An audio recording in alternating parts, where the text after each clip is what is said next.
함께하는 학습 심리학의 핵심 개념 두 번째 우리가 연합학습에 대해서 한번 다뤄보도록 합시다. 우선 연합학습이 뭔지 한번 볼까요? 연합학습은 두 사상, 즉 이벤트들 간의 연합 또는 관계에 대한 학습을 우리는 연합학습이라고 정의 내립니다. 여기서 이제 사상은 이제 영어로 이제 이벤트로 번역이 되는데 이제 사물과 상황들을 이야기합니다.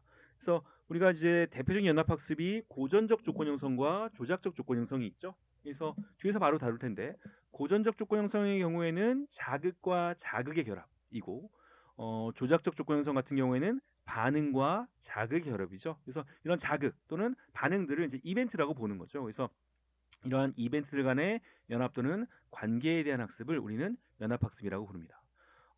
이제 많은 학생들이 하나 오해하는 게 있는데 이런 연합학습에 대한 과정은 행동주의 심리학자들만 연구했나? 그렇지는 않습니다.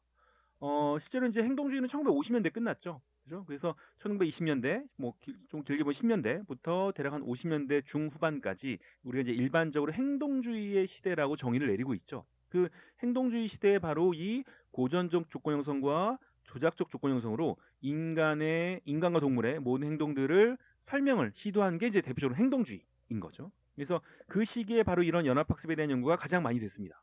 그래서 이 행동주의자들은 기본적으로 이러한 연합학습이 자동적인 연합 과정이다. 그래서 두 개의 사상이 시간적, 공간적으로 근접하면 자동적으로 연합이 이루어진다라는 생각을 가졌습니다. 그래서 우리가 연합의 법칙에서 바로 제1원리가 바로 근접성이죠. 이런 근접해 있으면 두 개는 자동적으로 생각 없이 연합이 이루어져라고 생각을 했다는 거죠. 근데 이제 인지주의가 등장하면서 물론 이제 초기의 인지심리학자들은 이런 학습에 대한 연구를 거의 하지 않았어요. 왜냐하면 우선 인지주의 자체가 이제 행동주의 다음에 나온 거죠. 행동주의에 대한 반발, 그죠?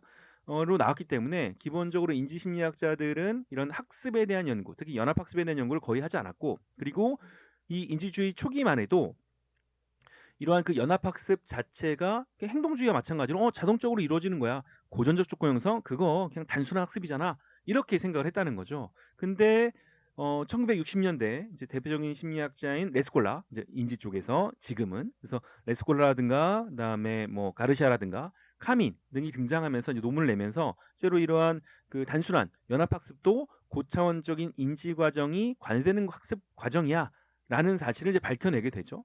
물론 이제 뭐 모든 연합학습이 다 고차원적이냐 아니면 다 단순하냐 그건 아닙니다. 어떤 때는 단순하게 어떤 때는 고차원적인 인지 과정이 관여하기도 하죠. 어쨌든 그래서 이 인지주의자들은 인과관계에 대한 지식을 획득하기 위한 복잡한 과정이다. 그래서 어떠한 자극이 다른 자극을 예언해 줄 때 연합이 발생된다라는 이야기를 합니다. 그래서 행동주의자들은 기본적으로 근접성, 그죠? 근접하면 연합학습이 자동적으로 이루어져.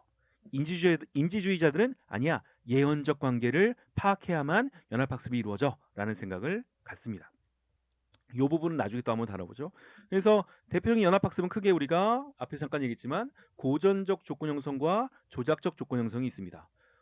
여기서 고전적 조건 형성은 자극과 자극의 결합이죠. 그래서 종, 밥, 침, 그죠? 종 자극과 밥 자극이 연합이 이루어지는 거죠. 종, 밥, 침. 그죠? 그다음에 조작적 조건 형성은 반응과 자극의 결합이에요. 그러니까 여러분들이 이제 밥을 주면 뭐 개한테 밥을 주면 뭐 예를 들어 개가 앞발을 든다. 이렇게 생각하는데 그게 거꾸로입니다. 그러니까 개가 발을 들면 먹이를 주는 겁니다. 그죠? 반응과 자극, 반응 뒤에 자극이 주어지는 거죠. 그래서 이런 것을 우리가 조작적 조건 형성이라고 부릅니다. 그리고 이 조작적 조건 형성은 또 우리 두 개로 나뉘죠. 바로 강화와 처벌이죠. 그래서 특정 반응 뒤에 리스판스 뒤에 자극이 주어졌을 때 그 반응 빈도가 늘어나는 상황을 우리는 강화라고 부르고 반응 뒤에 자극이 주어졌을 때 만일 그 반응이 점차 빈도가 줄어들면 우리는 그것을 처벌이라고 부릅니다. 그래서 크게 연합학습은 고전적 조건 형성과 조작적 조건 형성 그리고 조작적 조건 형성은 강화와 처벌로 나뉘죠.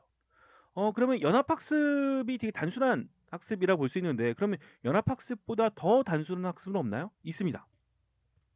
그게 바로 이제 단일 자극에 대한 학습인데 대표적으로 이제 습관화와 민감화가 있죠. 그래서 습관화 같은 경우는 같은 자극이 반복되면 그 자극에 대한 반응이 감소되는 현상을 우리는 습관화라고 부릅니다. 예를 들어서 밖에서 갑자기 꽝 소리가 들렸어요.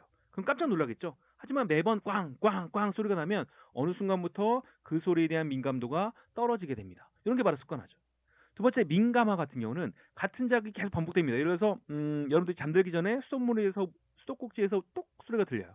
처음에는 별로 신경 쓰지 않았는데 점차 그것이 신경 쓰이게 되고 뭔가 반응이 일어납니다. 그죠? 이것은 바로 민감화죠. 그래서 단일 자극에 대한 학습은 습관화와 민감화가 있다. 하지만 이제 뭐 우리가 아까 앞에서 얘기했듯이 행동주의 또는 이제 학습 심리학에서는 이런 연합 학습을 중심으로 우리가 다루게 되죠. 그죠?